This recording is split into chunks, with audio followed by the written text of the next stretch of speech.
back up in the Swiss Alps today, although the temperature is quite a little bit different to last weekend's video when I was up here with my RS3 in shorts and t-shirt.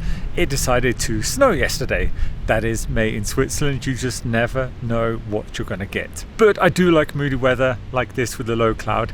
It is very cool for taking pictures. Today I'm up here with quite a different Porsche. It is the Taycan Turbo GT with Weissach package. Something I never thought I would hear myself saying in the same sentence, a Taycan with Weissach.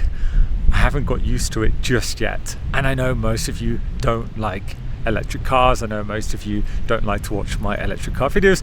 I totally get it. However, this thing is at least a bit more special than the rest.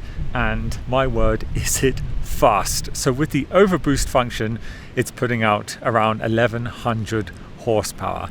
That is crazy. So although it is an electric car, it did still catch my attention, especially with the Weissach package. No rear seats, just all carbon fiber. It looks very unique. It feels like one of those opportunities where Porsche just told the engineers, you know what, we've got more than enough Taycans, go and have fun with some and see what you can do. And I feel like this was the end result. So I just love seeing when brands do things a bit silly, and that's what this is. It's a big Taycan, 4 doors, but no rear seats, 2 carbon fiber bucket seats, just like in my GT3 RS. Big carbon wing on the back. The car also sits quite low.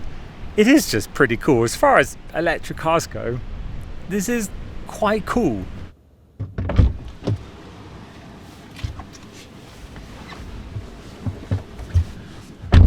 Bit cold outside, nice to be back in the Taycan. At this point, I would normally film, start up, show you the exhaust, which for me is normally a highlight. However, not today. Let's drive.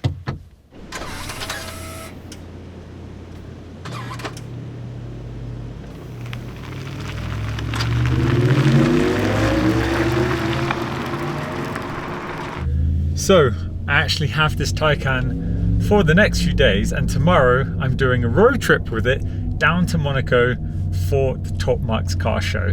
So for me, it's going to be interesting to see how you can road trip. That looks too tight. It's a snow clearer. I think I'm going to go around here. How and if you can road trip in EV, how stressful is it?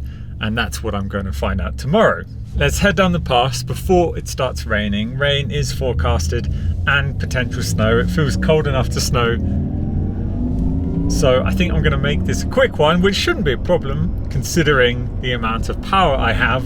So with every press car Porsche Switzerland give me, as they have this one, they send me a PDF with the specs and the price.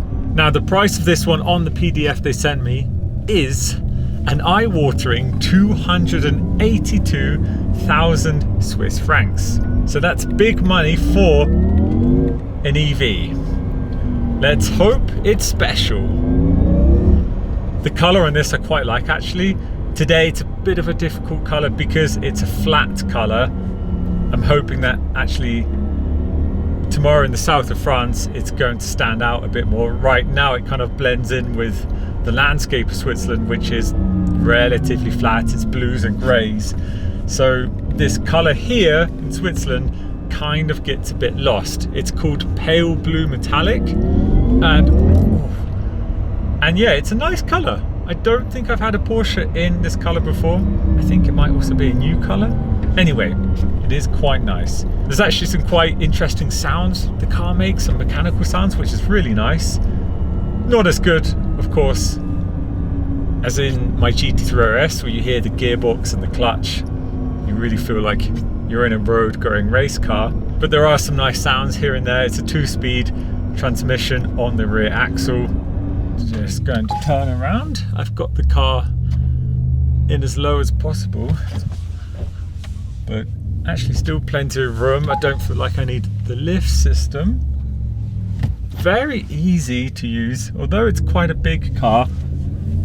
It's really no problem so far. What's weird is having paddles on the steering wheel, which I love because I'm so used to holding a Porsche steering wheel with my fingers resting on the paddles.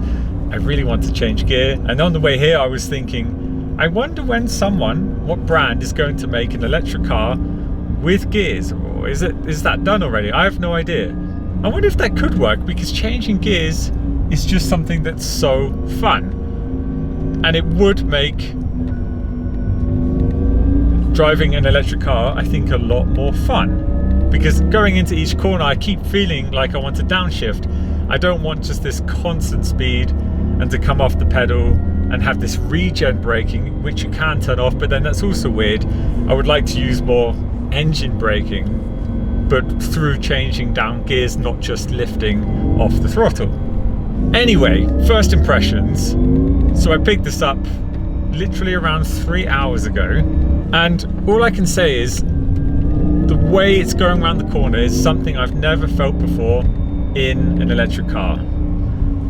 Apart from the Rimac, which then is a massive compliment to this, because the Rimac, although this is expensive, the Rimac is a lot more expensive than this.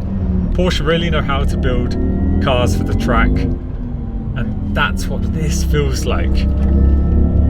I'm so impressed with the cornering. I do have semi-slicks on today, and it is cold, so I need to be a bit careful. Luckily it's dry at the moment.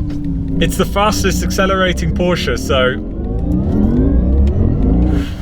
yeah, that wasn't flat, because I didn't fancy doing a Richard Hammond.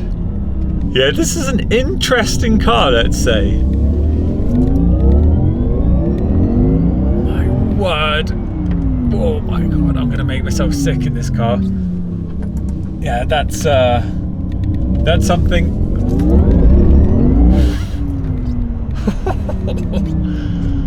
That's something unique. What's impressing me most about this is the way it feels, the handling. Most electric cars just feel a bit boaty, float around a bit, they don't have good suspension. This is the first, again, not first, next to the Rimac.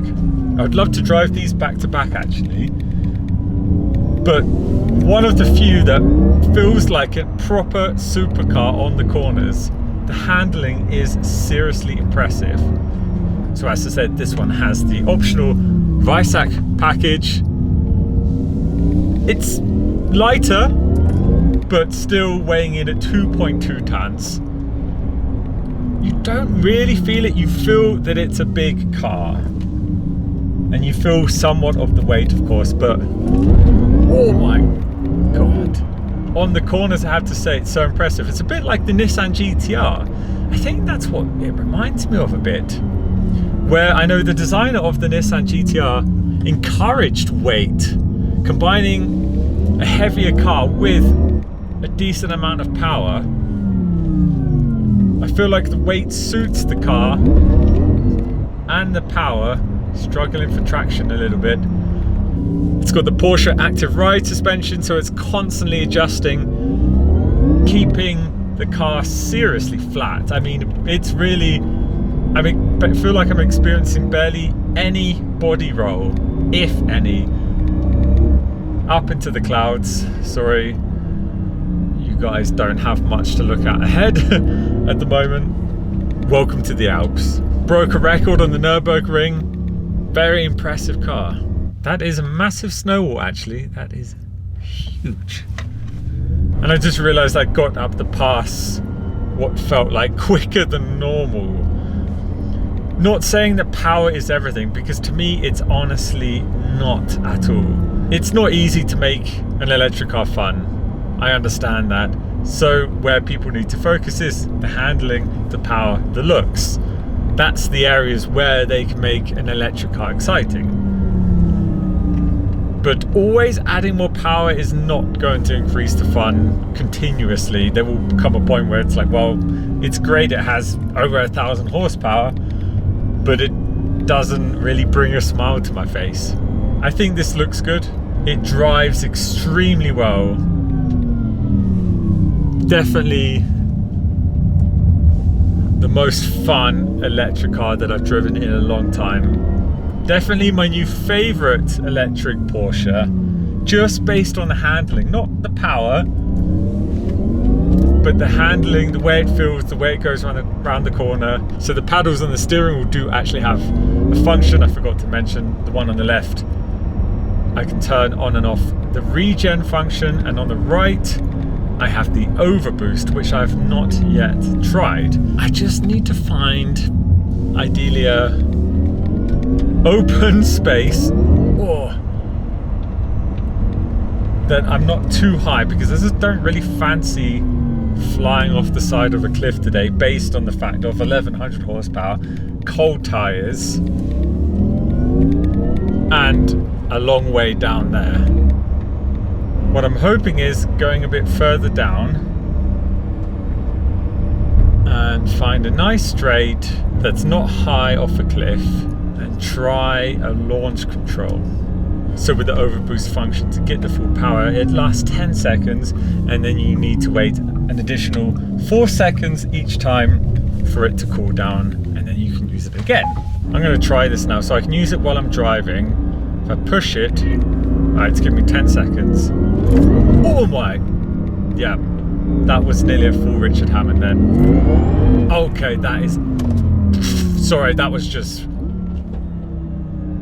absolutely ridiculous of how fast I saw it going then in a split second. So the difference from when you're having the overboost function is quite scary. And I'm happy the traction control was on then. Otherwise, yeah, I feel like it might be too cold to try launch control. But we're gonna try. There's a little space here. Let's try one. It should just be flat down. Hold, launch control activated. Oh my god! What was that? My face hurts.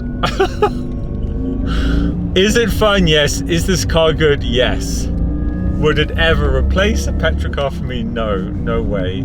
You can't beat that emotion, and you never will, and electric cars will never replace that. But, that's just being honest, but it is really good. And you know what? If I had, I don't know, a 10-car garage, I would have one of these, because it's unique in itself. It's something different. It's just a bit ridiculous. I think it looks good. It drives really well.